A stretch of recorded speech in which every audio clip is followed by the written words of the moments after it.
the $1 Million Mortgage Experience podcast.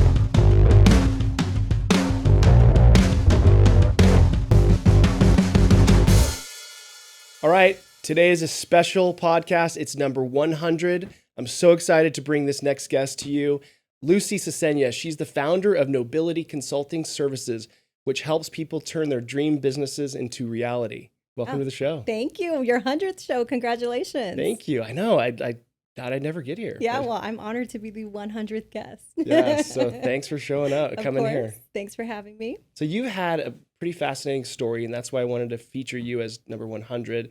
Gone from being homeless with 2 babies all the way to interviewing celebrities like Tom Hanks and Michael Douglas. Yeah. Some pretty big deal, right? Mm-hmm. So tell us your story. Well, I grew up in Bell, California. Yeah. 2 parents. They've been together this entire time. They're still together, even though they probably shouldn't be. I love you, Mom and Dad. But so I grew up in Bell, California, and both of my parents were in gangs. So my dad was heavily into a gang out in the LA area.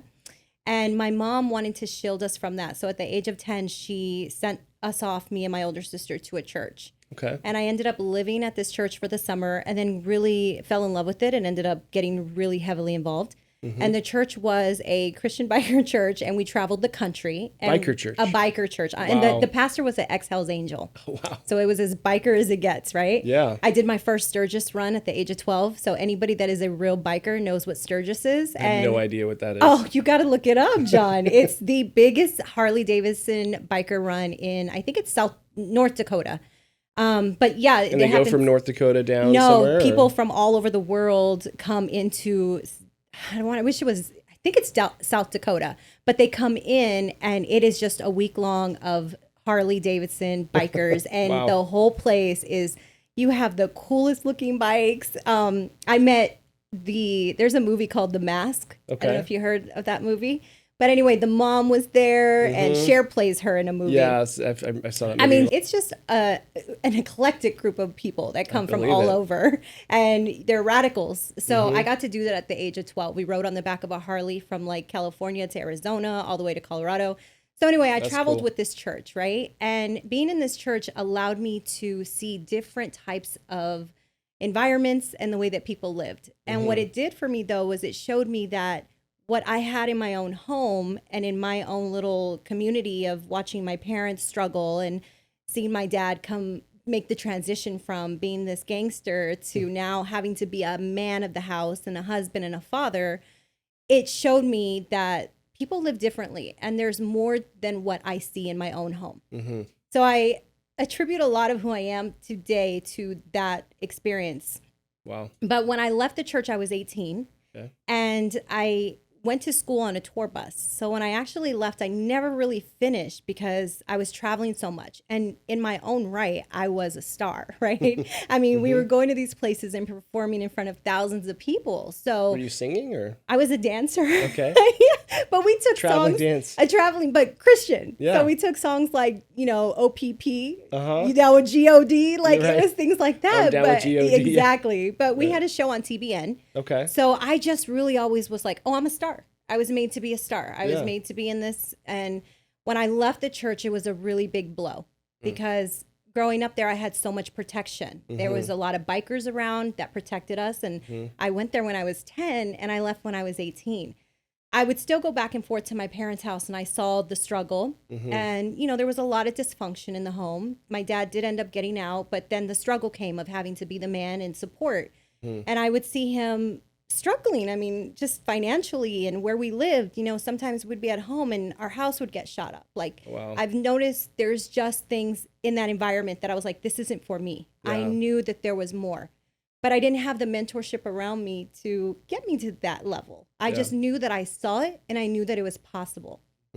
So as I grew up, my uncle ended up marrying a woman who her father owned a company. And I actually, on the way here, saw the truck on the freeway. It's Ted Johnson Propane. Okay. And so when my uncle married her, he married into this family that had a business. And he would take my dad to like Laker games and floor seats, or he gave him a car. And I thought, how is he able to do that? My family isn't.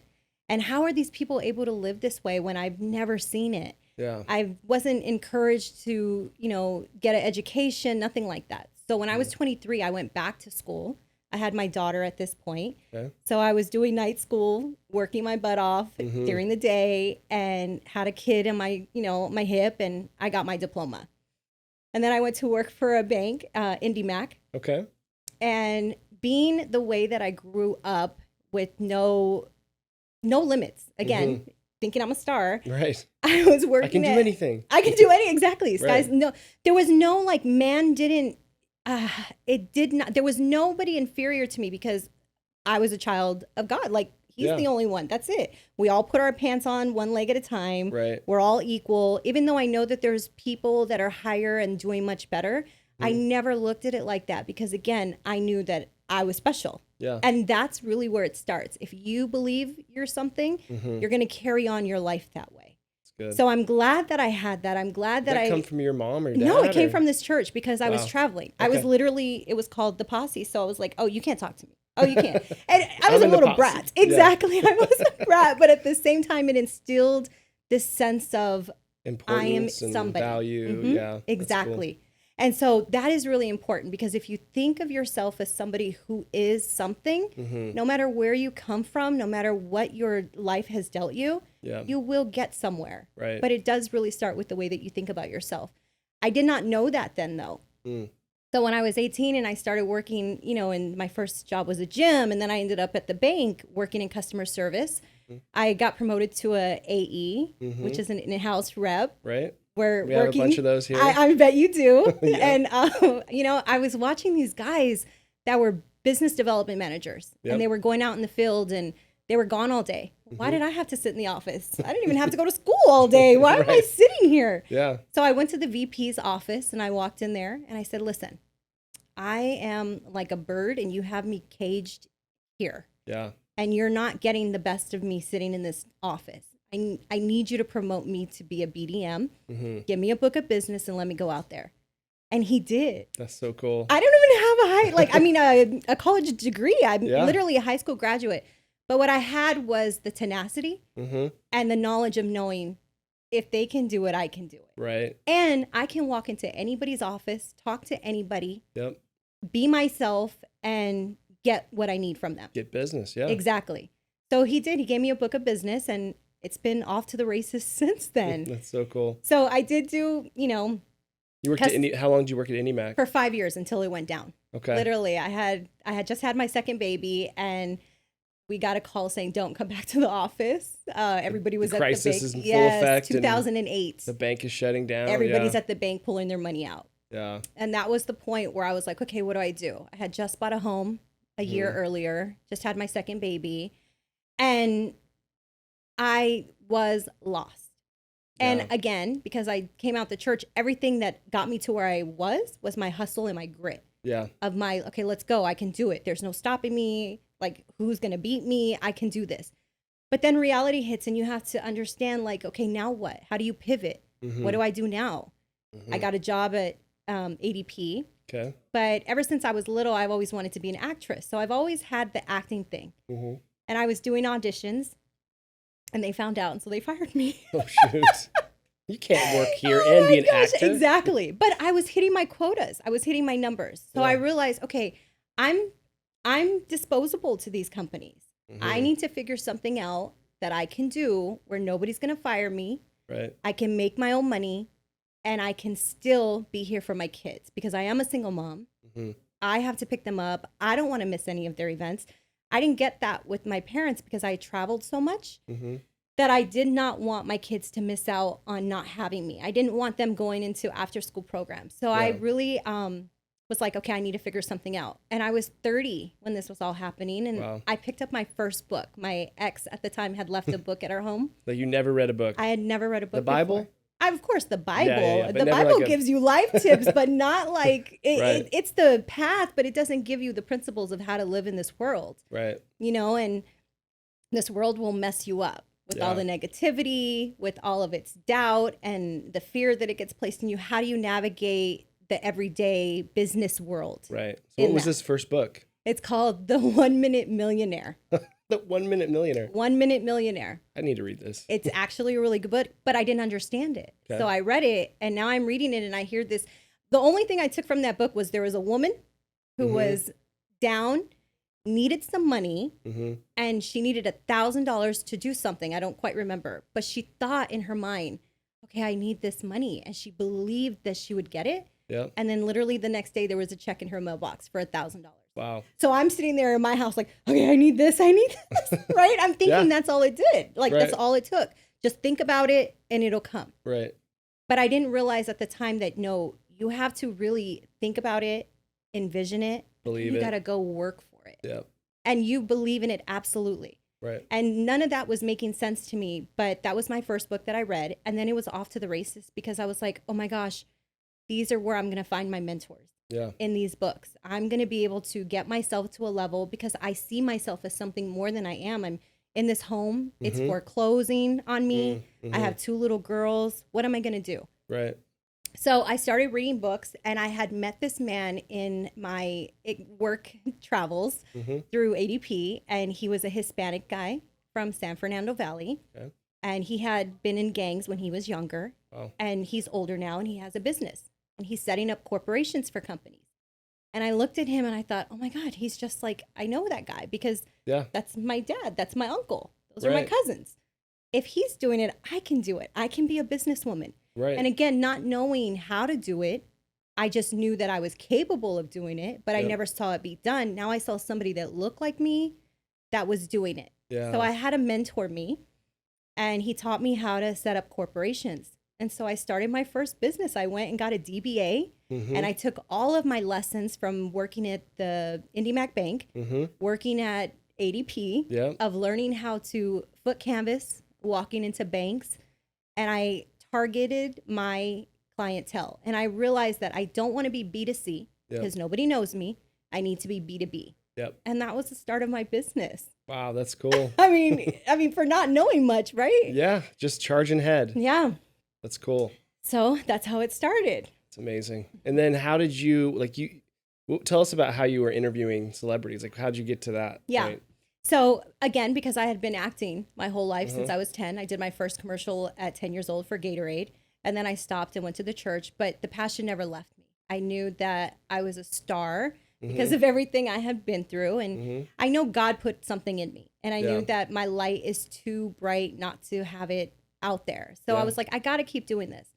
So I started acting again, and then I did a show where it was a dating show, and a guy had to kiss me, and he put his tongue in my mouth, and it was the most disgusting thing that had ever happened to me. And I thought, this is not for me. Like a random stranger. Like a random stranger. Oh, wow. And you're not supposed to do that. No. So I was like, oh, this is not for me. Doesn't feel right. No. So then I thought, okay, I have really deep morals. How am I ever going to allow the acting stuff of what I have to do?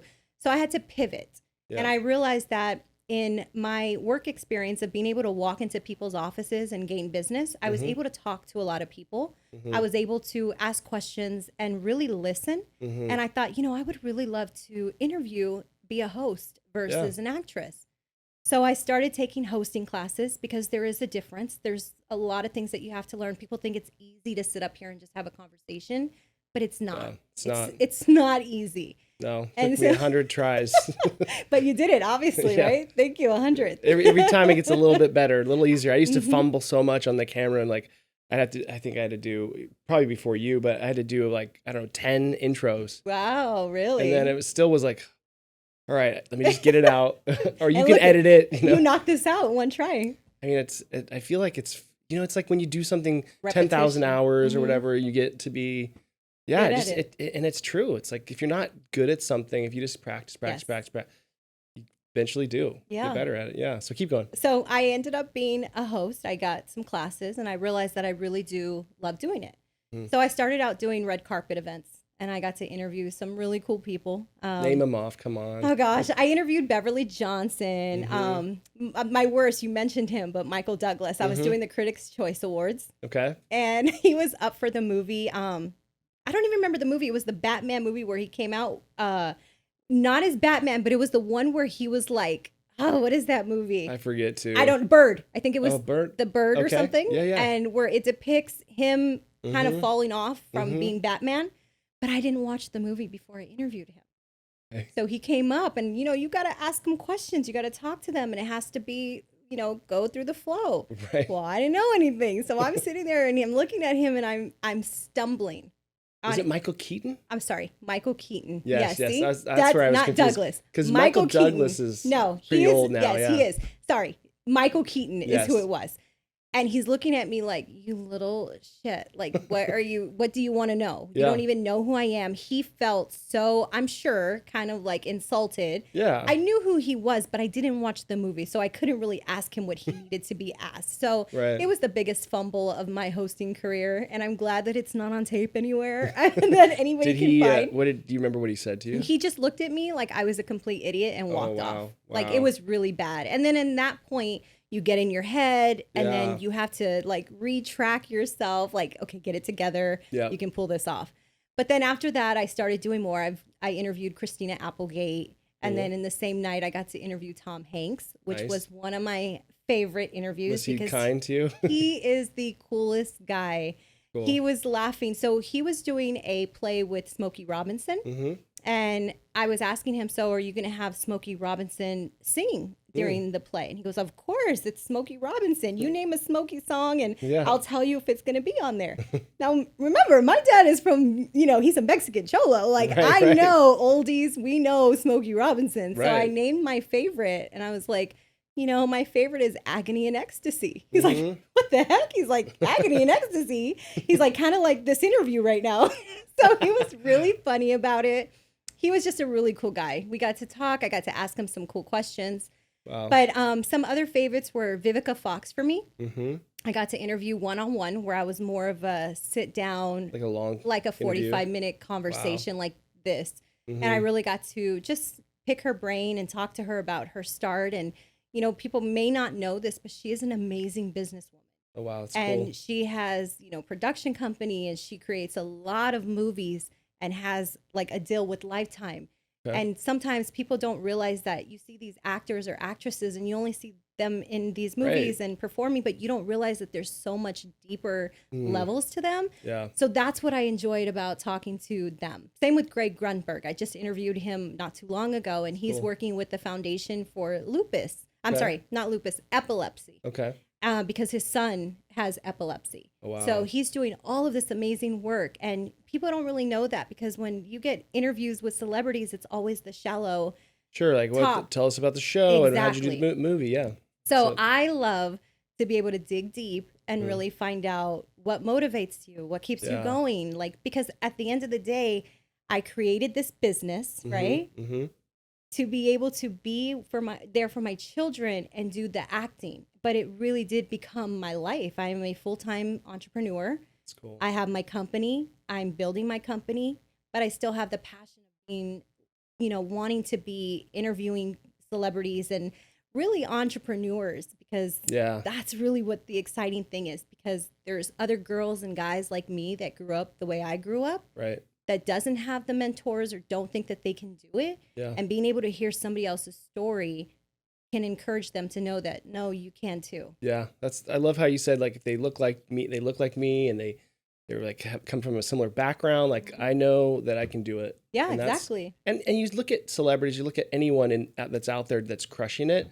And they're just normal people, They're everyday normal people. Yeah, there's not like, it used to be more, I think, where it was like, you had to be a perfect, figure, perfect face. And then now it's like, anyone who has talent and hard work ethic can do it. I mean, they're pulling people off of social media now. If you have a following on social media and you can build your own content and your following, they want you because you're doing the work for these. You're your own producer. Right. So everybody relates to somebody who looks like them, who talks like them, because you can't really relate. I mean, back in the days when Hollywood was so Hollywood, it was like the Marilyn Monroes and the Doris Days of actresses where you weren't able to touch them. Nobody was really on that level. Yeah. Today, everybody's pretty much on the same playing field. It's just how bad are you going to work for it? Yeah. Some people are so obsessed and they work so hard. You're like, do I really even want to compete with that person? Like, that's true. Yeah. And that is hard because it's like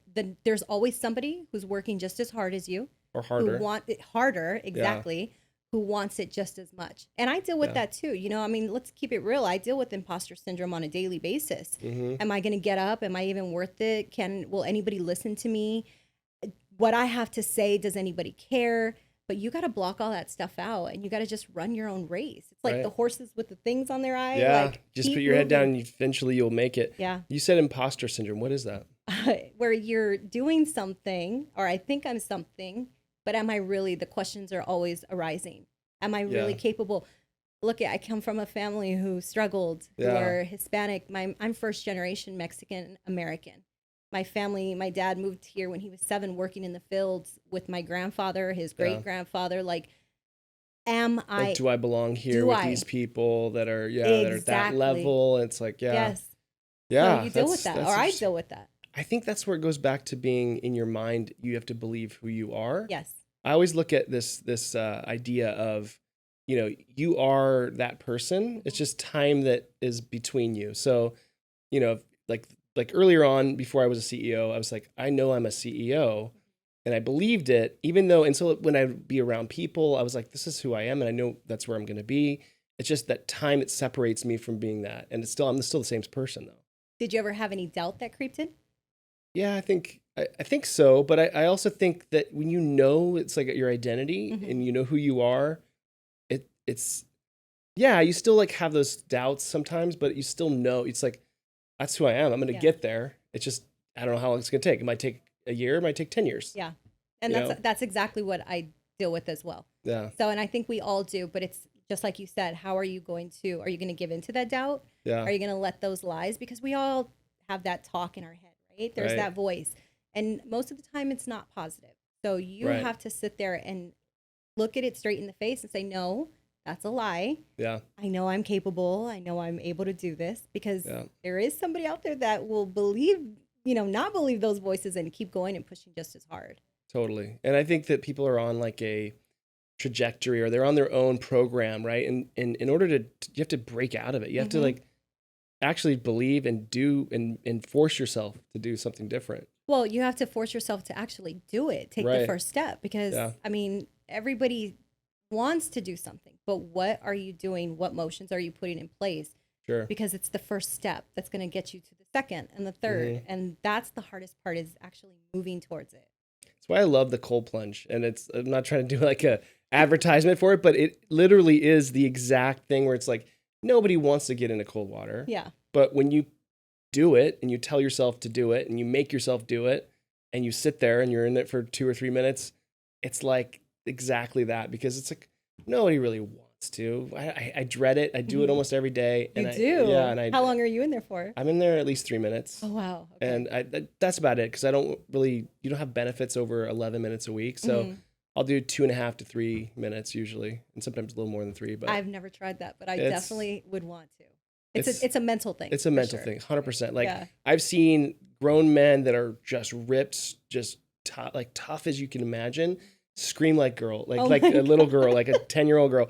And then my daughter, who's 17, just gets in and just is like, wow, just sits there, and it's all mental toughness. It really is. That's what life is. Yeah. Being mentally prepared and being able to handle it. But even for your daughter, like, to have a father that is showing her these things, lucky for her. Yeah. There's other girls and guys out there that don't have that. And, True. It's like, how do they continue to know that, okay, I can do this? Yeah. It's possible. So they have to find it somewhere inside, or, how did someone do that? They don't have like a father, to show them that. For me, it was knowing that, luckily I got to see it when I was traveling, but because it wasn't in my own home and it wasn't instilled in me and it wasn't taught, I'm so thankful that I was introduced to books, even if it was at 30 years old. Yeah. Because it's almost like, people think I'm 30, I'm 40. It doesn't matter. Pick up a book. If you don't know what you're doing, if you don't have anybody in your circle that is doing the things that you want to do, find your mentors somewhere else. For me, it was books. Wayne Dyer was such a huge component of my growth. I've read so many books, but really, did you pick one author like that, and then no, not necessarily. It was ones? There was a author named Keith Harrell. He was a basketball player, and he thought he was going to make it to the big leagues, and he didn't. and his whole life felt like it crumbled and he didn't know what to do. And it's your mindset, because now he's like, well, what do I do? I'm a failure. I'm nothing. But you have to literally be able to change your thoughts and your mind and the way that you're going to look at who you are and what you're going to do. And you got to know that there's something better. But for some people, they just don't know. They don't know. Life is in a rut. Everything's going bad. How do you change that? But, you know, we hear it all the time. We are a ball of energy. So all the energy that we put out there is literally coming right back to us. Right. If I'm only thinking negatively about myself or about my situation, how is it ever going to change? But I didn't know that until I read it in a book, until I had somebody who did the work, who lived it, who has the history and the proof to say, no, let me tell you this works, that I was able to believe it and now then start changing my own mindset. And that's kind of what got me to where I am. So you had mentioned earlier that I was homeless. And, you know, it happened twice. That's a dark place, right? Like, Like, and it happened how did I get here? Twice. Wow. So it happened because I was in a relationship. And as most women, we depend on our mates. And I wasn't really too concerned about making the money or saving because I felt secure in this relationship that I was in. And it wasn't secure. And so when it didn't work out and I had to leave, I had nowhere to go. I didn't have a savings. My business was just starting, but I wasn't really pushing it because I felt comfortable in the man that I was with. And so I had to learn on 2 separate occasions that I cannot put my trust, my security in a man. And, you know, it didn't make me bitter because I'm not a bitter woman by any means. But it empowered me. It empowered me to realize that, you know, as women, we need to have our own. We need to build. And I needed to do that for my girls. So I was not living anywhere. I was actually staying with my sister and having my little girl sleep on the floor, not even on a couch, on the floor next to me, was the hardest thing. I felt broken. I felt just like a failure. But what I didn't do was I didn't let it get me down, because if I was down, how was I ever going to get back up? So what I did was I got up every day and I walked the streets of West Covina and I went into every office and bank that would be a potential partner for my business, Nobility. And I asked them, do you need any work? Do you outsource this? Do you do that? And because again, B2C would have been horrible. And for those that don't know B2C, it's business to consumer. I am a business to business type of company. And so I built partnerships. But I walked into this accountant's office and I just asked him, this is what I do. Do you have anything that I can help you with? He gave me 4 deals on the spot, which totaled like $5,000 for me. That's amazing. I went, got my girls, got a townhouse, and I have never looked back. That's so cool. And I have built from there. How do you kind of overcome the fear of walking right into, because some people, you might have it naturally, I don't know, but it seems like you do. Some people don't have that. Like they can't do, but can they practice it? And absolutely. Like what would be your advice for someone like that? So I learned this in acting class, and this is why I know that I have it, because I did do so many years of acting classes and hosting classes. You got to put yourself in a bubble. You already know, like, you're scared. You're going to walk in here and don't, like, honestly, when I'm walking in an office, all of that happens. On the way here, I'm over here taking my breathing, like, anxiety hits. I got to be on a podcast. Exactly. I got to talk. I got to be on. You get that. We're human. It's that whole inner anxiety, fear, all of it. It comes up. You got to regulate that. I tell myself, okay, you got this. And I put myself in a bubble where it's just me against me. So I'm walking in a place, I'm asking for business. The worst thing that they can say is no. And to me, it's never means N-O. They're not telling me no. They're saying, I don't know you. I don't know what you're doing. I don't know what you're about. No. So it's K-N-O-W. That's good. That's what it is. I don't know. I don't know you. I don't know if what you're selling me. Right. I don't know nothing about you. No. That's what they're saying. So in order for me to gain that relationship, that business, I'm going to go in there and smile. And I'm not going to ask for the CEO. I'm not going to ask for the decision maker. I'm going to make contact with that gatekeeper. And I'm going to talk to that gatekeeper, and I'm going to, you know, smile at her or him. I'm going to compliment them. I'm going to ask how their day is going, and I'm going to be kind. That's good. And then what they're going to do is they're going to remember me. So when I give them my card and I say, it's okay, can you just tell him I stopped by? Does he have a card? does she have a card? Right. I'll email them and then I'll come back. Good. I always come back. And then they remember you. They remember me and they're happy and I'm smiling. And you be surprised how far a smile will go. Oh, yeah. Be kind. People don't realize that. No. It's powerful. Well, your energy says everything. You've already spoken as soon as you walked in that door by your energy. And people judge. Of course. Right out the gate. Yeah. Yes, especially women. It's hard to be a woman in sales when you're dealing with other women. I mean, I get that firsthand. So I never come in. I didn't know women judge each other. Come on now. You know? Of course, yeah. So it's for me, it's always, getting to the woman. Yeah. As a woman working with other women, it's let's work together. I'm not here. I'm not your competition. Right. You're beautiful. You're doing an amazing job. How can I help you become better at what you're doing? How can I make you a superstar? I'm only here to help you. I don't need anything from you. Let me be an asset. Let me be somebody that goes into your Rolodex that now can be beneficial to what you have going on.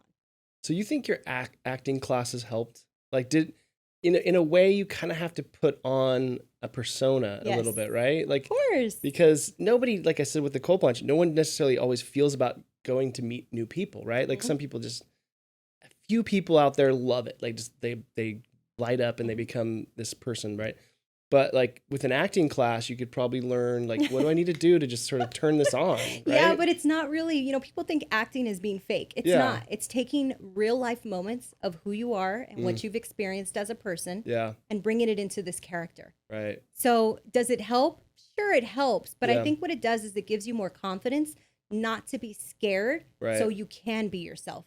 Yeah. Because I can guarantee you the person who's walking into an office trying to get business from a broker or a realtor, when they're not walking in that office and they're hanging out with their friends on a Friday or a Saturday, they're the coolest person. They have the best personality and they can charm a room. But then they walk in somewhere like, oh my God, I got to ask them for business. What am I going to do? Stop it. Like nobody cares. Yeah. They're not going to think about you when you leave. They're going to probably talk about you if you're walking in there, like stumbling on your words, not knowing, not having the confidence. Nobody wants to work with somebody that lacks confidence. Yeah, true. Because then how do they trust that you're going to be able to handle their business if you're not confident in who you are and what you're asking them for? Yeah. So own it. Right.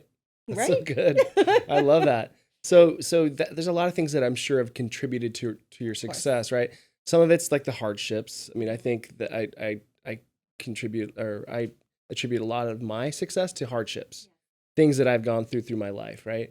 So what else would you say that, just hard work and what else? It's the not wanting to live the way that I lived when I was with my parents. And I love my parents to death. Yeah. But you don't know what you don't know. Yeah. And I say that all the time. So I do know that I don't want that life. Yeah. I do know that I don't want my girls to want. I don't know how am I always going to get it because I don't have the mentors. So I knew things, but I didn't know some. Yeah. And then being in the relationship that I was in was really hard. And every time I was not in a good place with that relationship, I would pick up a book. Some people go out, some people party, some people drink it away.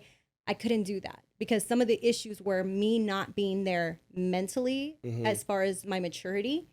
My growth was really important to me because I knew that I wanted to be a different person, but you can't be the person you want to be without the knowledge of how to get there. True. So a lot of these hardships of not having a place to live, seeing that, okay, if I work hard and I walk in an office, I'll get this and look at what it got me. Okay, let me go do it again. Let me get up and keep doing this every day. Yep.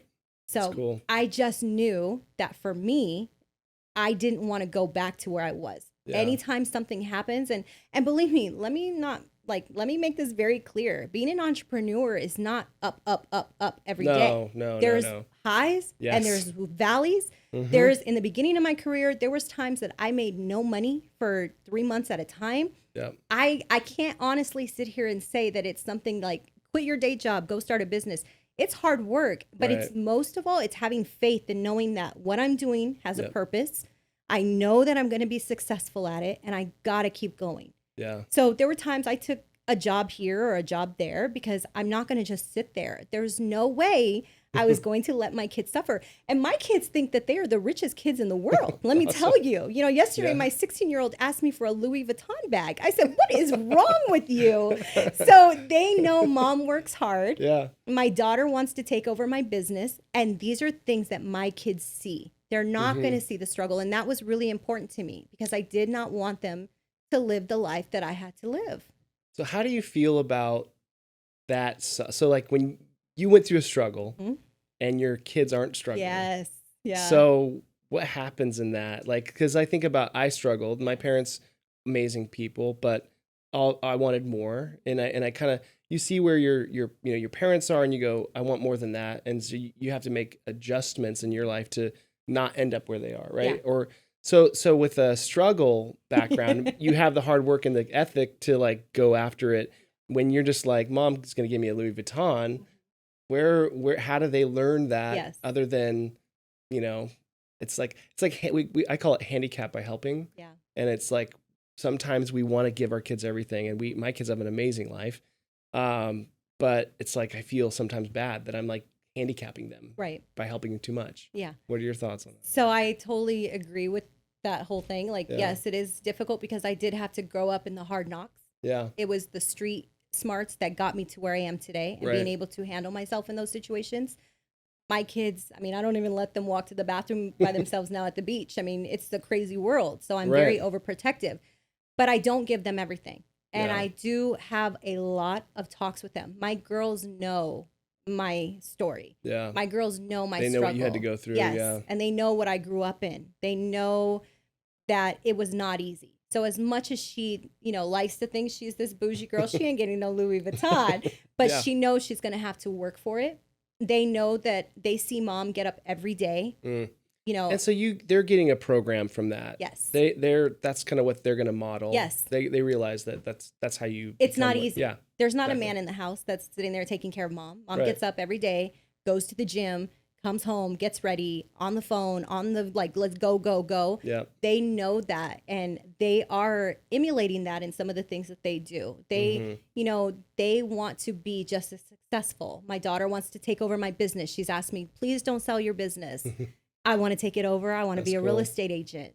She sees it. She sees the life that I'm able to give them on my own, and they admire that. So I think it is a fine line. With spoiling them and giving them things. But there's also, you have to be real with them and let them know, this didn't come easy. Right. I have 2 girls and, they're from 2 different fathers. I've never been married. I had a real life. I had to struggle and I had to really go through the breakups and the letdowns and do it on my own. And you girls have seen me. You've seen us living in, your aunt's floor, your grandma's, living room. You've seen me, you've watched me, but you've also watched me get up every time. Yeah. And continue to give us the life that you're living now. So I think they can respect that and they can see it and they'll not make the same mistakes, hopefully, and know that they have to work just as hard. That's good. Mm-hmm. Yeah, that's cool. What projects are you excited about right now? So right now, I'm really excited about just Nobility, my business. I have decided that I'm really going to kind of venture into the sector world of private lending and target the brokers and the lenders because in my business, realizing how important it is to set up a company and an LLC when you're purchasing property or when you're doing investments. It is so important to educate your borrowers. And I'm really focusing on building that for me. I'm doing some of the hosting stuff as well, but right now they're on a strike, so there's not a lot of work going on. They're still on a strike? On a strike, yeah. Do you think that's gonna come through? Or so I was having a conversation about it yesterday. I think it might end sometime in October because we're coming into the holiday season, and I think all these ads are gonna need to get put out, and they're gonna lose money if they don't. So we're hoping October. Yeah. I'm still auditioning and doing my acting stuff and my hosting stuff, but it's just a little quiet right now due to the strike. So I'm really, really building out on Nobility. And I do have employees, but when I get to go out there and sell my business, it makes a world of difference. Cool. Building relationships.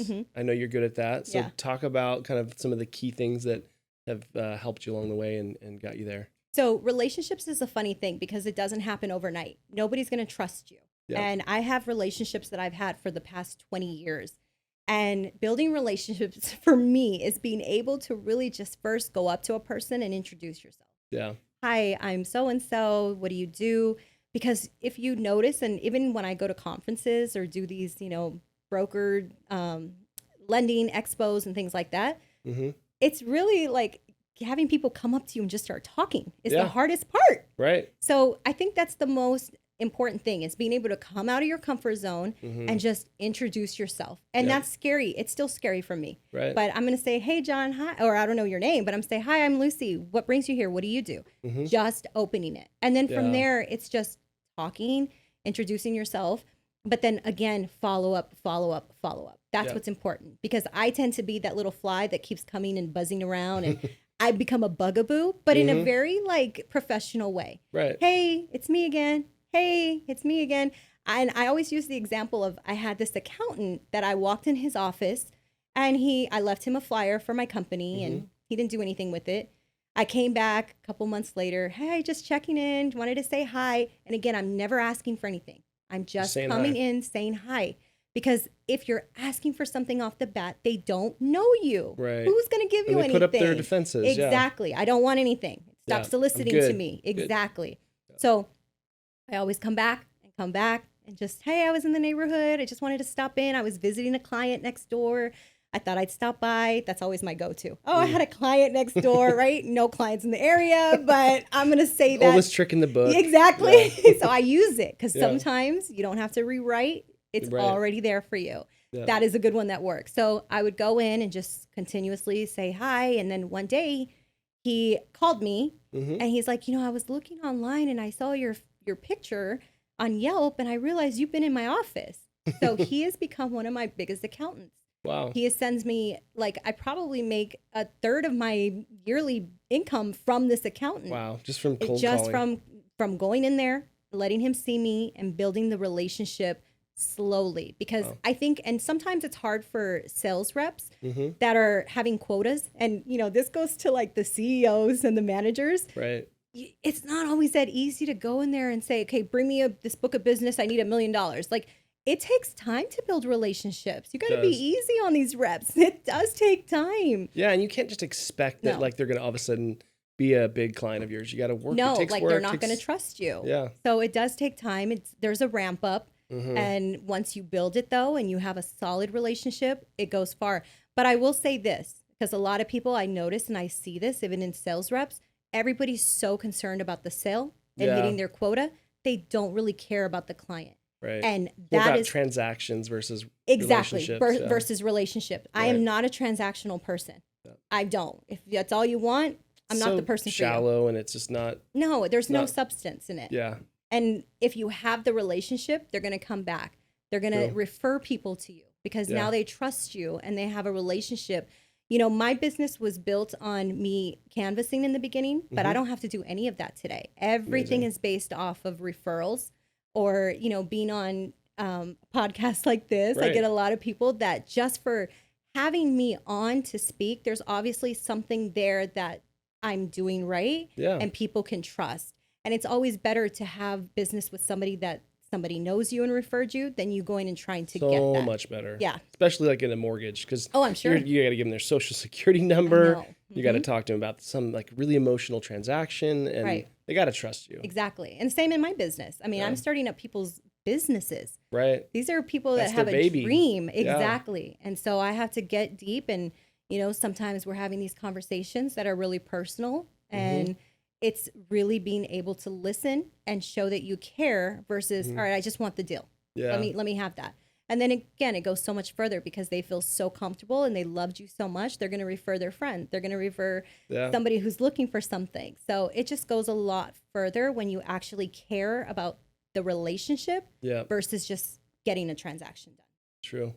So put your AE hat on real quick. Okay. Think about what it would be like for a mortgage broker. You probably know this because you still have your fingers in the business, but what it'd be like for a mortgage broker to go through what just happened in the last year, which is the rates going up from 2-3% all the way to 7-8%. Yeah. What can they do to get business? Gosh, that's such a interesting question, because I think what they were going to have to do is find some sort of pivot within what they're doing right now. It's been easy for them. Rates have been so low. Yeah. There's not enough houses on the market. So everybody's, hiking these prices up, over offering. Right. It's been easy. Been easy. So now that it's not easy, you're only going to have those people that are really dedicated to their borrowers, to what they're doing, to what they're selling. And you're going to have to change your knowledge, I think. I think you're going to have to learn new programs, new ways, get innovative on, okay, what am I going to do to still get clients? Because it's not like rates have never been this high before. Correct. Yeah. They're just higher. Even higher, right? They're just super low. So what can I do to bring a borrower? Even housing prices, I believe, are coming down a little bit. In some areas, but prices are still, the rates are still high. Right. I mean, again, I'm not a broker, but in my, fickle, simple mind here, I would think, okay, well, let's get you in a house and then you can work on it, gain some equity, and then maybe in a couple years, let's refi it when the rates go down. There's still business to be made, but you got to care enough to get them in something that's going to suit them and not just about, okay, I'm stressing out here. I need to make some money. It's going to have to get creative. I don't know. That's a hard question. I know. I don't want to act like, oh, just do this because I'm not in that every day. It's kind of like all the things you've already said, which is like relationships and just hard work. And, when you're kind of at the bottom level of like my pipeline's so low, like how do you get that back up? It's just putting in that effort and just knowing that it's going to come back. But you got to put in plant those seeds now. Right? And seeds is a big thing. I mean, I love doing networking events. I love going out and introducing myself and making my name known. Like, you're going to know me when I walk in a room. Yeah. They're going to be like, well, who's that? Like, just make yourself known. Be coachable. Yeah. Be approachable. Get out a book. Get out, like you said, right? Yeah. You just got to put in the work. Yeah, that's good. What about like online stuff? I know you're doing well with the online presence. Social media, like what's your advice on that? I think social media is huge. Yeah. Before social media, you had websites, and I always say perception is reality. True. So when somebody is looking at your business, the first thing they're going to do is go to your website. Today, the first thing people are going to do is Google you and go to your social media. I think an online presence is everything. It's huge. Yeah. And it lets people know who you are because now they're seeing your family. Now they're seeing how you are on the weekends. What are you acting like? So I'm very particular with my social media. I live a life that is pretty classy. I have some fun, but there's certain things I'm not going to put on social media, especially if you're in business. If you're an AE out there trying to get business or a broker and you're on the boat doing shots in a bikini, like what does that look like? You got to be tactful. You got to take care. I don't know if I want to do business with It's your image because again, your perception of who you are and what you put out there, it doesn't go away on the internet. No. Once it's out there, it is out there. Be mindful of the things you say. We all have opinions. Yeah. I get it. We have beliefs, but be tactful. I mean, I can go and tell a story about one company. He was blacklisted. Because of what somebody found online from him expressing what he felt. And again, like political or religious or whatever. Something like any that, of it. I mean, again, we all have our opinions, but I don't believe a social platform is the place for it. Especially on your business that's open to the world, right? If you're like in your private and you have your friends that all are kind of in the same bubble, it's like, if it's a private account. But even then you got to be careful because somebody can share it. Somebody screenshot it. Exactly. Yeah. So it's almost like you just have to be mindful of what you're doing online. It is your presence. It's your brand. It's your platform. Right. So you have to treat it as a business. And that's my opinion because I get so much business from social media. Yeah. And people know who I am. They know, my story, my family. They can relate to me, but they also know that I'm about my business. And they know that I'm not going to sit there and, I don't put a lot of crap on there. You just have to be mindful, but it's really important for business. That's good.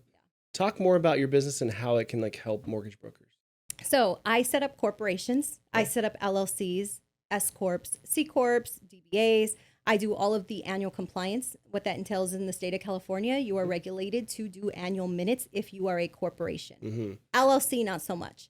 But I work with a lot of investors. I work with developers. I work with brokers. For anybody that has a loan that they are purchasing either a second home, investment properties, or they're putting up developments, you should have those in corporation. Yeah. Because LLC. LLC developments are more like C Corps if you're doing the big projects, but properties, if you're buying an investment, second home, they should be put into LLCs. Right. The reason is because if I have a company or a property that's an Airbnb, and then I have a client that comes in and falls or they mess it up and they sue me, well, they're now live. They're now able to get my home that I live in with my family, my car, all of the money in my bank account. There's no protection between me and this property that I bought to be a business for myself. Yeah. So if you're operating any type of Airbnb or anything that you're renting out or having people in and you don't have it protected, you're putting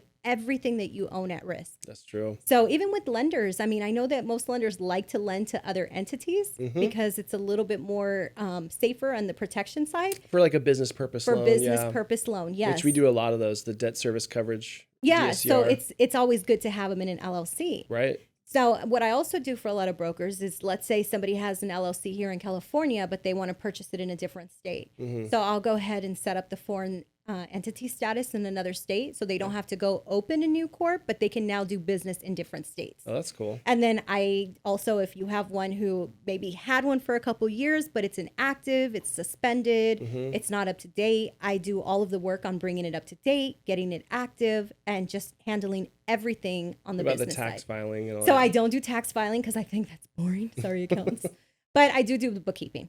So do you refer it? I do. Okay. I have about 15 CPAs and accountants that I built and work with all over, cities. Right. And I've just really built my Rolodex. I can do everything from payroll, workers' comp, health benefits, accounting, because the bookkeeping, but then I have accountants, I have CPAs. So anything the business needs, if they need a website, logo, branding, I've built up a whole team. I've been doing this for 12 years. That's cool. So I know everything that the business needs to start and what it takes for them to run and keep it a sustainable company. So I think one of the questions is going to be, how fast can you set up an LLC? Because these loans, they come in and, you need to put it in an LLC. Can you do it like pretty quick? I can do it within 24 hours, but there is a state fee for a rush. And then I can have your articles and your EIN number and operating agreement, because most lenders require those three things. So we can have it as fast as 24 hours, depending on what state you're in, because every state is different. So some days I can have it the same day as I file. Just, again, depends on the state that we're filing in. Yeah, it's good. We're gonna put your information on our all of our platforms. But tell us real quick how to find you for that business. So you can find me at Lucee Cesena. That's LUCEECESENA on Instagram. I also have a Nobility Consulting Instagram. It's not very active. I am more my brand. I am the business. So you can find me at Lucee Cesena, or my website, www.nobility with an N, nobilityconsulting.com.